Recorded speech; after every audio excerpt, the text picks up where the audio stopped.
नमस्कार। Timeline thriller में आपका स्वागत है। मैं हूं आपका दोस्त संदीप। आज एक ऐसी भूतिया कहानी सुनेंगे जो एक हॉस्टल पर आधारित है। तो चलिए शुरू करते हैं। ये कहानी बनारस की है, जहां एक गर्ल हॉस्टल में कुछ लड़कियां पास के ही एक कॉलेज में अपना एडमिशन करवा कर रहने लगी थी। इस कहानी में मुख्य 4 कैरेक्टर्स हैं जिनकी जिंदगी के ऊपर ये कहानी समर्पित है। रुचि, पूजा, संध्या और आशा। इन सभी की उम्र लगभग 20 साल होगी, पर आशा की उम्र 22 साल है। साल 2016 में ये सभी लड़कियां बीएसएससी में अपना एडमिशन करवाकर एक यूनिवर्सिटी में पढ़ने आई थीं और कॉलेज की तरफ से इन सभी लड़कियों को पास के ही एक पीजी में हॉस्टल मिल गया, जिसमें और भी बहुत लड़कियां रह रही थीं। रुचि सबसे पहले उस पीजी में आई थी और उसके आने के कुछ दिन बाद पूजा, संध्या और आशा आई थी। इन चारों लड़कियों को पीजी का एक कमरा मिल गया, जिसमें यह चारों लड़कियां एक साथ रहने लगीं और इन सभी में बहुत अच्छी दोस्ती हो गई। सभी लड़कियां एक साथ ही कॉलेज जाती थीं और एक साथ ही घर वापस आती थीं।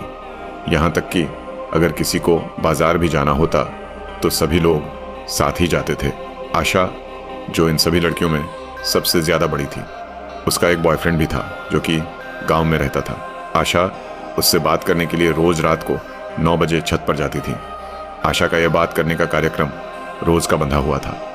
आशा रोज अपने सारे काम को खत्म करके अपने बॉयफ्रेंड से देर रात तक बातें करती थी।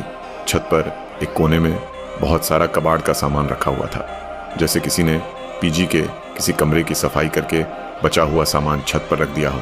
आशा बात करते हुए रोज उस सामान के पास जाती और उसके अगल बगल में घूमती।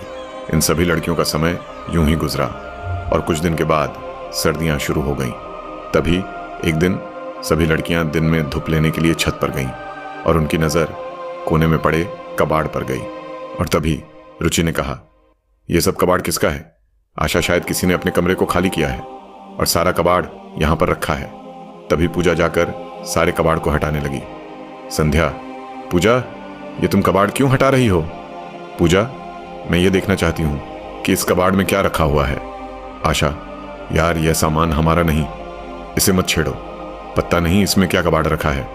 पूजा, मैं बस देखना चाहती हूँ कि यहाँ पर कुछ ऐसा हो जो हमारे काम आ जाए। पूजा ने कुछ कबाड़ का सामान हटाया, जिसके कारण उन्हें एक छोटा सा बैग मिला। बैग भूरे रंग था, जो बहुत पुराना और थोड़ा सा फटा हुआ था, जिससे देखकर सभी लोग बैग को उठाने के लिए आगे बढ़े। तभी आशा ने वो बैग अपने हाथ में लिया और बोला, ये किसका बैग है? इतना फटीचर सा लग रहा है। पूजा, कबाड़ के सामान में फटीचर चीज़ें ही मिलती हैं, तुम इसे खोल कर देखो, इसमें क्या है। आशा ने उस बैग को खोल दिया। बैग को खोलते ही उसमें से कुछ पुराने कपड़े और एक डायरी मिली तथा डायरी के अंदर एक सोने की चैन थी, जो पुरानी और वजन में हल्की थी और उस सोने की चैन पर काला सा कुछ लगा हुआ था। सोने की चेन को देखकर सभी लड़कियां पागल सी हो गईं और एक दूसरे के हाथ से छीनने लगीं। तभी पूजा ने कहा, रुको, ये मुझे मिला है तो सबसे पहले इसे मैं पहनकर चेक करूंगी, उसके बाद तुम सभी लड़कियां उस चैन को लेकर नीचे आती हैं और आशा पूजा के हाथ से चैन लेकर उसे पानी से धोती है। तभी पानी चैन पर गिरने की वजह से उसमें से लाल रंग जैसा कुछ बहने लगता है और चैन बिल्कुल सोने की नई चमचमाती हुई दिखती है और आशा उसे हाथ में लेकर गले में पहन लेती है। तभी आशा बिल्कुल स्थिर हो जाती है। उसका पूरा शरीर ठंड पड़ गया और उसके शरीर का रोम रोम अकड़ गया। उसे सब कुछ सुनाई देना बंद हो गया। वह बस सुन्न होकर एक जगह पर खड़ी थी। तभी पूजा ने उसका नाम पुकारा, आशा, आशा।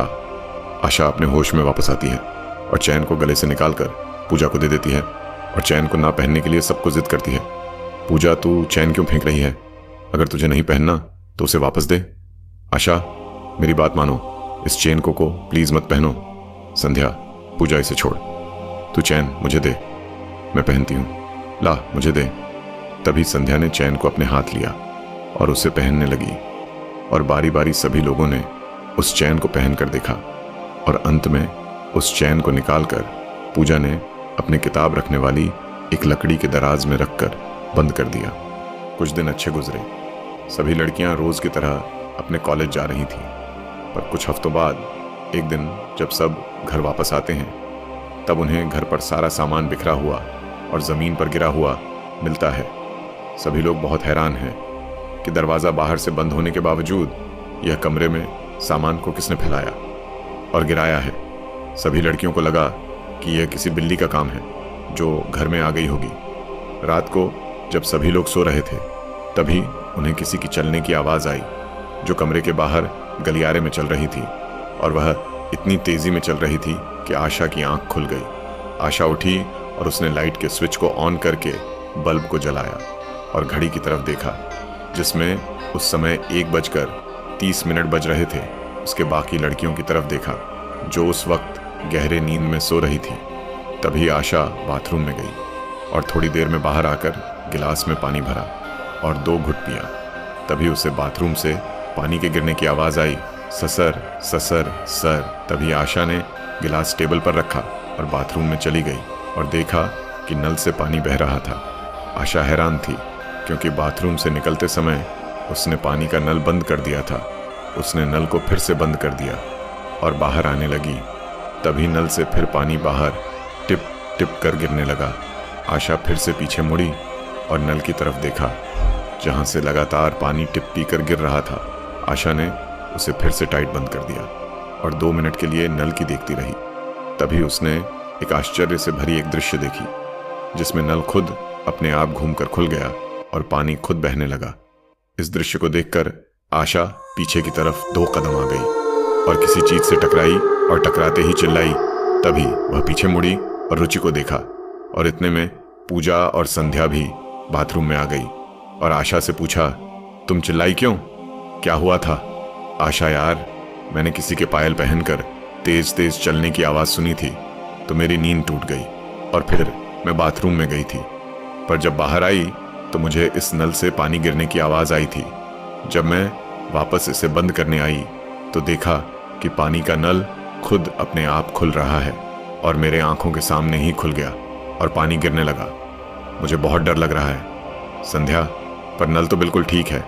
एक काम कर, तू सो जा। ये सब तेरा वहम है पूजा।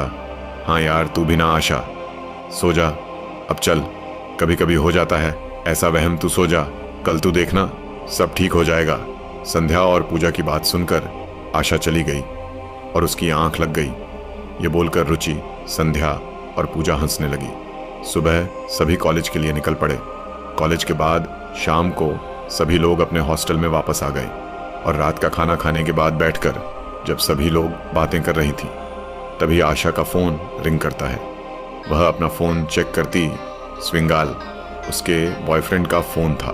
वह फ़ोन लेकर छत पर चली जाती है जहां और भी लड़कियां फ़ोन पर बातें कर रही थीं। आशा भी फ़ोन पर बातचीत में मसरूफ़ थी कि तभी देखती है कि सभी लड़कियां छत से जा चुकी थीं और आशा छत पर पूरी तरह से अकेली थी। तभी आशा को ऐसा महसूस हुआ कि उसके पीछे पीछे कोई चल रहा है, बिल्कुल उसके नज़दीक आकर। तभी वह रुक गई और उसने महसूस किया, संध्या क्या हुआ? तू ऐसे हाँफ क्यों रही है? आशा, यार छत पर मेरे पीछे कोई चीज़ चल रही थी, मेरे पीछे पीछे। और फिर उसने शैतानी आवाज़ में मेरा नाम भी लिया। मुझे बहुत डर लग रहा है। मुझे लगता यहाँ पर कोई बुरी आत्मा है जो मुझे परेशान कर रही है। संध्या, तू पागल है क्या? ऐसी कोई चीज़ नहीं है यहाँ। तेरा ज़्यादा बात करने ज़रीनिया की वजह से दिमाग ख़राब हो गया है। पूजा, तू ऊपर मत जाया कर बात करने। वहाँ अकेले बस तू ही होती है, इसलिए तू डर जाती है। आशा ने सोचा, शायद ये दोनों ठीक ही कह रही हैं। ये शायद मेरा वहम ही होगा। थोड़ी देर बाद सभी लोग सो जाते हैं। तभी फिर से किसी के चलने की आवाज़ बाहर गलियारे से सुनाई देती है जो बहुत तेज़ आ रही थी। तभी आशा की नींद फिर से खुल गई और उसने आवाज़ को सुनकर तुरंत पूजा को जगा दिया।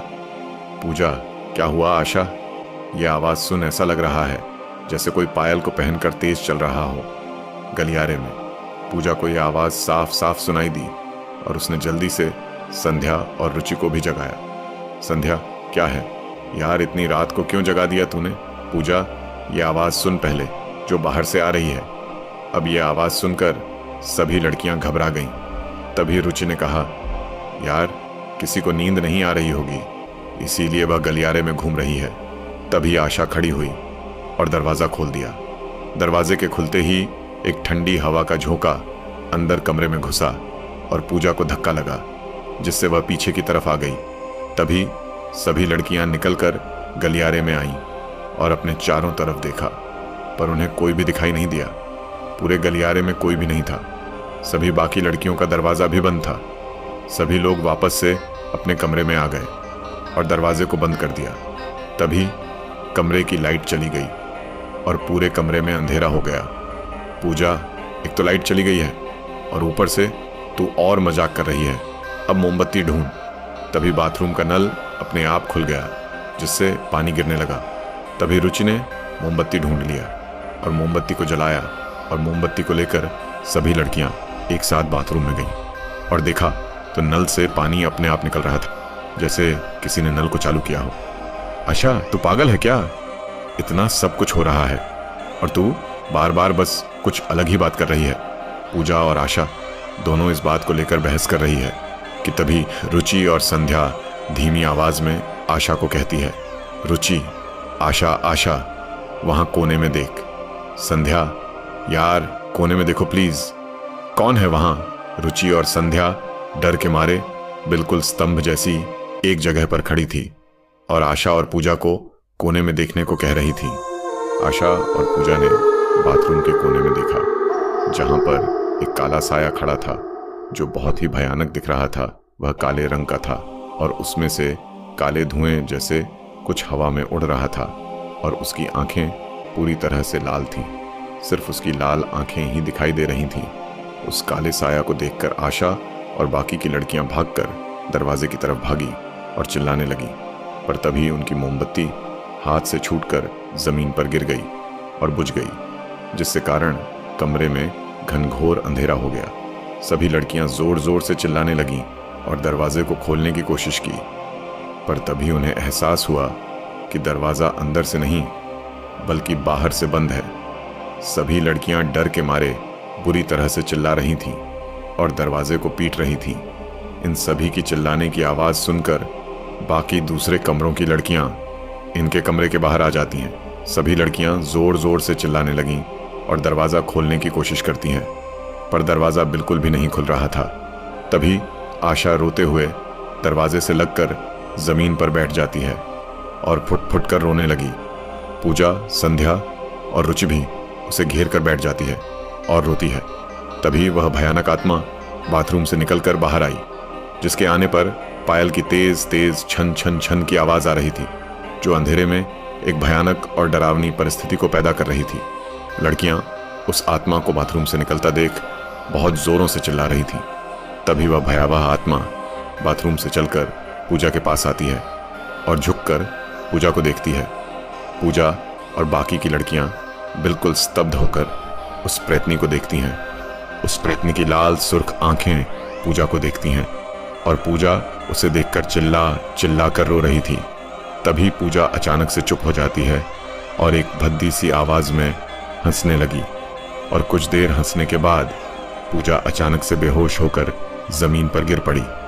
तभी बाहर खड़ी सभी लड़कियों ने वह दरवाजा तोड़ दिया। दरवाजे के टूटते ही वह आत्मा गायब हो गई। सभी दूसरी लड़कियां बाहर से अंदर आईं और सभी को बाहर निकाला। सभी दूसरी लड़कियों ने चारों की डरी हुई चेहरे को देखकर चिल्लाने का कारण पूछा। कुछ लड़कियों ने पूजा को भी बेहोशी की हालत से जगाया, पर पूजा बिल्कुल डरी हुई सी थी।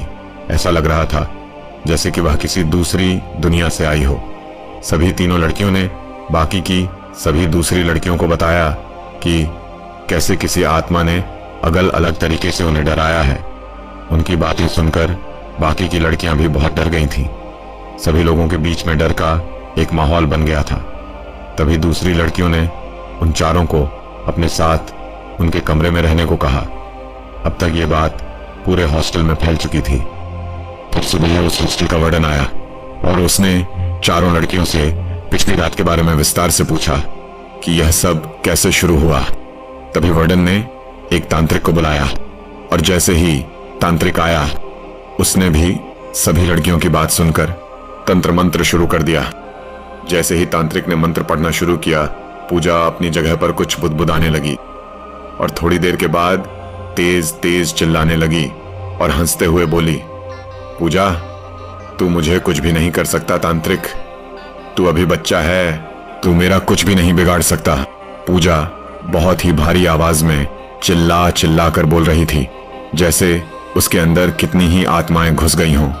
वह पूरी तरह आत्माओं की कैद में थी। आज की स्टोरी यही समाप्त होती है। इस स्टोरी का दूसरा पार्ट जल्दी ही आएगा।